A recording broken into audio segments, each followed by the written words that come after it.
बच्चों, ऑनलाइन शिक्षण में आप सभी का स्वागत है। आज हम लोग कक्षा 8वीं का भाषा विषय यानी हिंदी बाल भारती पढ़ेंगे।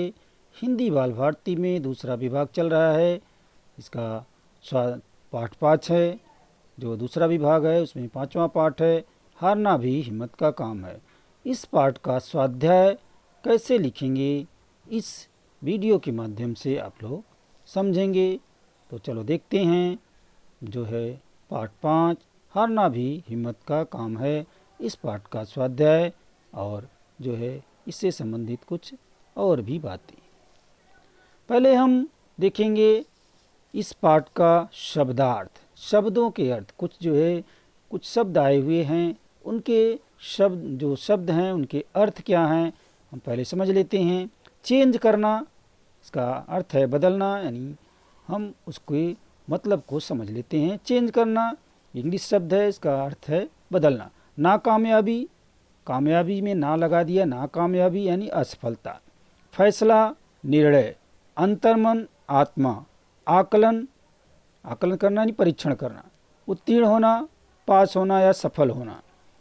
दिल टूटना, निराश होना। मौका, अवसर। हौसला, उत्साह, हौसला यानी उत्साह। अगला जो शब्द है देखते हैं, आत्मावलोकन। आत्मावलोकन, आत्मनिरीक्षण। अवलोकन यानी निरीक्षण करना। एहसास होना, अनुभव। जश्न, उत्सव, जश्न मनाना, उत्सव मनाना। गुमान होना, घमंड या अभिमान। फलसफा, तर्क विद्या या दर्शन। घातक यानी नुकसानदेह। मंजिल, लक्ष्य। राह का अर्थ है रास्ता। निरंतर यानी लगातार। खुद ब खुद यानी स्वयं या स्वतः। दांव लगाना, बाजी लगाना, ये मुहावरा है। तो ये जो है शब्द हैं, इनके अर्थ हैं। अब जो है सूचना के अनुसार कृतियां पूर्ण करो, ये स्वाध्याय यहाँ से शुरू होता है। पुस्तक में आपके लास्ट में दिया है, सूचना के अनुसार कृतियां पूर्ण करो। प्रश्न 1 है, संजाल पूर्ण कीजिए। संजाल पूर्ण कीजिए, कर शब्द नहीं इसमें, संजाल पूर्ण कीजिए। इसमें बीच में आपको ग्रीन कलर में लिखा गया है बहती नदी की विशेषताएं, ये प्रश्न में दिया गया है। बाकी 4 खाने आपको खाली जो है 4 बॉक्स से प्रश्न में दिया गया है, वहाँ पर आपको बहती नदी की विशेषताएं लिखना है। तो यहाँ पर देखते हैं, चलो पहली विशेषता, नदी की राह में बड़े यानी कई अवरोध आते हैं। नदी की राह में कई अवरोध आते हैं लेकिन बहना नहीं छोड़ती। लहरें या तो पत्थर को काट देती हैं या अपनी राह बदल देती हैं, लेकिन नदी बहना नहीं छोड़ती। वह किसी ना किसी तरह अपना रास्ता बना ही लेती है।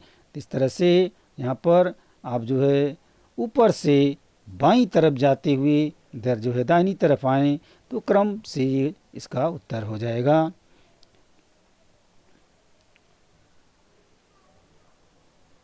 आगे प्रश्न 2 है, कारण लिखो। प्रश्न 2 है, कारण लिखो। यहाँ पे प्रश्न कारण लिखो में प्रश्न 1 दिया गया है, नाकामयाबी से बड़ा गुरु कोई नहीं होता। यहाँ पे डॉट डॉट है, इसका उत्तर लिखना है।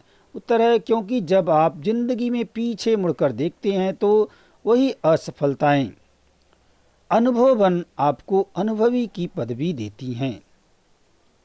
जो है नाकामयाबी से बड़ा गुरु कोई नहीं होता। क्यों नहीं होता, इसका उत्तर यही हो गया कि क्योंकि जब आप ज़िंदगी में पीछे मुड़कर यानी आप जो है क्या काम किए, क्या सफलता मिली, क्या असफलता हुई, उस पर ध्यान देते हैं, तो क्योंकि जब आप ज़िंदगी में पीछे मुड़कर देखते हैं तो वही असफलताएं अनुभवन आपको अनुभवी की पदवी देती हैं। इसलिए जो है आदमी अनुभवी हो जाता है, फिर गलती नहीं करता है। तो नाकामयाबी से बड़ा गुरु कोई नहीं है। दूसरा है, असफलता के 2 कारण। असफलता के 2 कारण कौन से हैं लिखना है। पहला उत्तर है, असफल होने के 2 ही कारण हो सकते हैं। पहला है खुद में कमियां होना, दूसरा है या सही तरीका न अपनाना। तो यहाँ पे नंबर भी डाल सकते हैं, यहाँ पे डायरेक्ट लिखा गया है। असफल होने के 2 ही कारण हो सकते हैं, खुद में कमियां होना या सही तरीका न अपनाना। इसलिए असफल होने की स्थिति में दुखी होने की जगह स्थिर होकर सोचना चाहिए कि असफलता के कारण क्या थे। प्रश्न 3 है, कृति पूर्ण करो। पहला इसमें जो है कृति दी गई है। पहला है विंस्टन चर्चिल द्वारा कही हुई अच्छी बातें। 2 अच्छी बातें बताना है, बॉक्स में लिखना है। यहाँ पे लिखा गया है, पहला है सफलता अंतिम सत्य नहीं होती। दूसरा है असफलता कभी घातक नहीं होती। ये चर्चिल द्वारा 2 अच्छी बातें कही गई हैं। उसके नीचे दूसरा, असफलता से प्राप्त प्रेरणाएं। यहाँ पे 2 बॉक्स बने हुए हैं, यहाँ पे उत्तर आपको लिखना है। तो 2 प्रेरणाएं लिखी गई हैं। असफलता व्यक्ति को सोचने और आत्मावलोकन करने के लिए प्रेरित करती है, पहली प्रेरणा हो गई। दूसरा है, इससे व्यक्ति की गलतियों का एहसास होता है और उन्हें सुधारने का मौका भी मिलता है। ये जो है दूसरी प्रेरणा हो गई।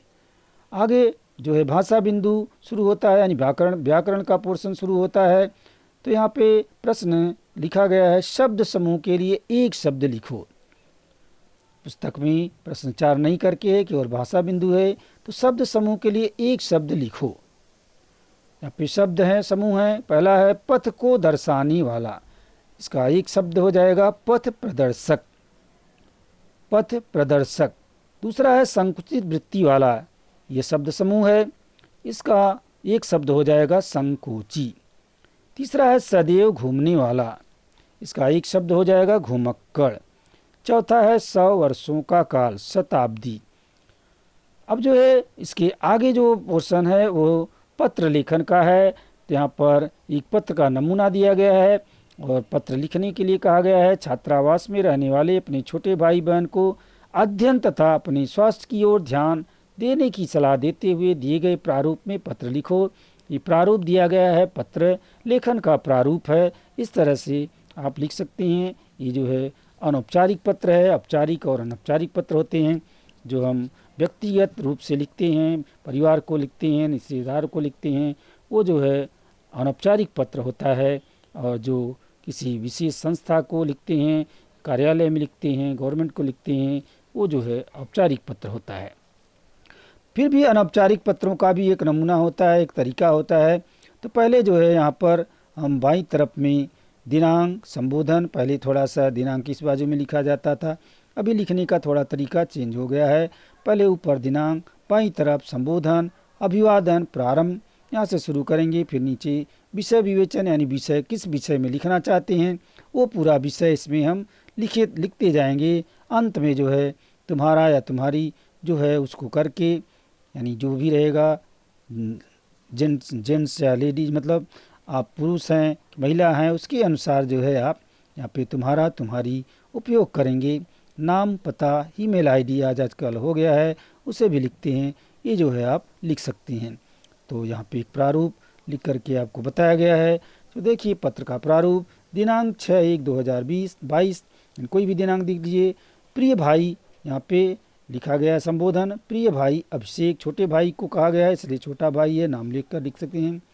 प्रिय भाई अभिषेक, शुभ आशीर्वाद, भाई को, छोटे को आशीर्वाद दिया जाता है।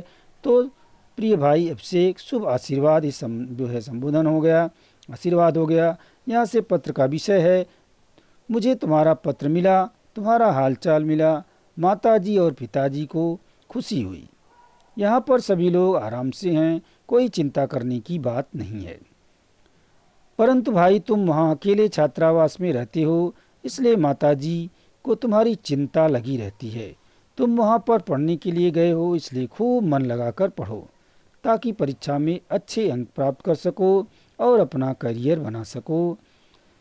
आगे जो है लिख रहे हैं, पढ़ाई के साथ साथ अपने स्वास्थ्य का भी ध्यान रखो, समय से भोजन कर लिया करो, व्यायाम भी किया करो, क्योंकि स्वस्थ शरीर में ही स्वस्थ मन निवास करता है। माता व पिताजी का शुभ आशीर्वाद तुम्हारे साथ है। तुम्हारा भाई जो है यहाँ पर अपना नाम लिखा गया है अशोक कुमार, एड्रेस लिखा गया है जेपी रोड, अंधेरी, पश्चिम मुंबई, ईमेल आईडी लिखा गया है। तो इस तरह से आप अपने हिसाब से यहाँ पर जो है लिख सकते हैं। एक प्रारूप दिया गया है छोटे भाई को लिखने के लिए, छोटे भाई बहन को लिखने के लिए कहा गया था, तो छोटे भाई को यहाँ पे लिखा गया है, उसी हिसाब से संबोधन किया गया है। छोटा भाई छात्रावास में रहता है, इसलिए पढ़ाई और जो है उसके स्वास्थ्य दोनों की बातें इसमें शामिल की गई हैं। तो इस तरह से आज का सेशन हमारा यहीं पे समाप्त होता है और आप इस वीडियो के माध्यम से जो है पत्र लेखन, स्वाध्याय लेखन अवश्य कर सकेंगे। इसी उम्मीद के साथ मैं आज का सेशन समाप्त करता हूँ। धन्यवाद।